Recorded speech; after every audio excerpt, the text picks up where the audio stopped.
this is how I put Teddy's training collar on. So what I want to do is I want to build good habits with him. So what I'm getting him ready to go, every time I want to be consistent in how I'm putting on his training collar.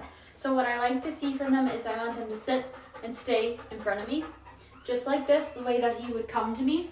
And I kind of lift their chin towards me, so I just put their hand underneath their little jaw here, and I just kind of then loop around their 2 ears. Good boy, Teddy, stay. And what I want to do is hear this click from the training collar, and then you can see how the bracket comes out directly between his 2 ears and at the top of his head.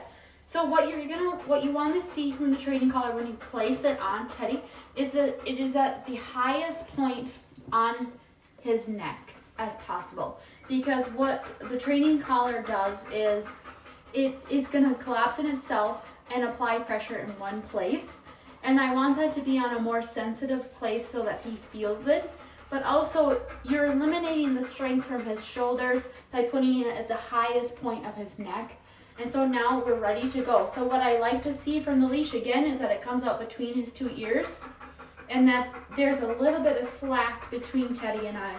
So when I'm getting lined up and ready to go with him, I'm going to actually almost flex my arm up like this. And then, Teddy, sit. And then from there, I bring my hand down so I don't let go of this grip. This is where my hand is going to stay.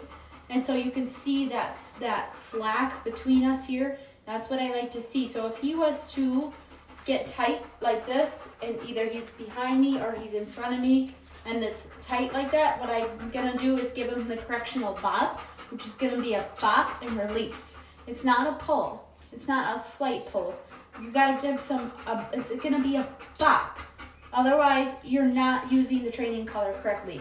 So the reason for the slack is because I don't want to eliminate my opportunity to give him the correction. If the leash is constantly tight, I can't give him a bop. So I want to see this slack, and when it's not slack, I give him that tug to get him back into position and show him.